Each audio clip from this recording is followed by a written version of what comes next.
కాబట్టి మనకి ఏదైనా భారం ఉంటే మన భారం యావత్తు ఆయన మీద పెట్టాలి.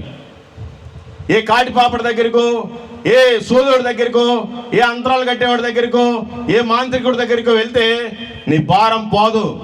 తాత్కాలికంగా 1-2 రోజులు పోయినా మళ్ళీ ఆ తర్వాత ఇంకా ఎక్కువ అయింది. దయచేసి దేవుడిని నమ్మిన వాళ్ళు అలాంటి క్రియలు చేయకూడదు. మరి యేసు ప్రభు వారు భారము మోసుకున్న సమస్త జనులారా నా యొద్దకు రమ్మంటున్నాడు, కానీ ఆయనే మళ్ళీ భూమి మీదకి వచ్చాడు. ఇది ఎక్కడ న్యాయం? ఆయనే మీరు నా దగ్గరికి రండి, నేను మీకు విశ్రాంతి కలుగు చేస్తాను అంటున్నాడు, కానీ మళ్ళీ ఆయనే ఈ భూమి మీదకి వచ్చాడు. ఎందుకు వచ్చాడో చూడండి. 1 తిమోతికి రాసిన పత్రిక 1వ అధ్యాయము 15వ వచనం.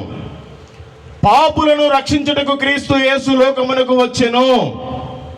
ఈ లోకానికి వచ్చిన వాళ్ళంతా ఎందుకు వచ్చారో నాకు తెలియదండి. వాళ్ళ కామ కోరికలు తీర్చుకోవడానికి వచ్చారు, మనుషుల్ని ఇబ్బంది పెట్టడానికి వచ్చారు, మనుషుల్ని పీడించి పిప్పి చేయడానికి వచ్చారు. కానీ యేసు ప్రభు అంట పాపులను రక్షించడానికే ఈ లోకానికి వచ్చాడంట. దేవుడు నోటి మాటతోటే ఆకాశాన్ని కలుగు చేశాడు, నోటి మాటతోటే భూమిని కలుగు చేశాడు, నోటి మాటతోటే సమస్తాన్ని కలుగు చేశాడు. కానీ నిన్ను నన్ను మాత్రం ఇష్టపడి ఆయనలాగే చాలా అందంగా సుందరంగా తయారు చేసుకున్నాడు. జీవాత్మను ఊదాడు, నేను చెప్పినట్టు వినమన్నాడు. ఎవ్వడు వినట్లా, మొత్తం పాడైపోయారు. అందుకని ఆయనే వచ్చాడు ఈ లోకానికి మన పాపాలు తీర్చడానికి. మనం ఎవరి దగ్గరికి వెళ్ళి ఒక 50 రూపాయలు ఇచ్చి రంగుదారం కట్టించుకుంటే మన పాపాలు పోవు. మనం ఎవరి దగ్గరికి వెళ్ళి మన అరచేతుల గీతలు చూపించుకుంటే మన పాపాలు పోవు. మనం యేసు ప్రభు దగ్గరికి వస్తే మన పాపాలను ఆయన తీసివేస్తాడు. అందుకే ఆయన ఈ లోకానికి వచ్చాడు. తెలుసుకోవాలి మనం.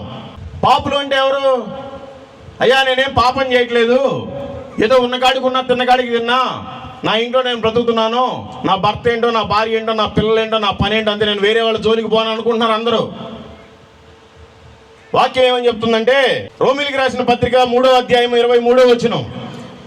ఏ భేదమును లేదు, అందరూ పాపము చేసి దేవుడు అనుగ్రహించు మహిమను పొందలేకపోతున్నారు.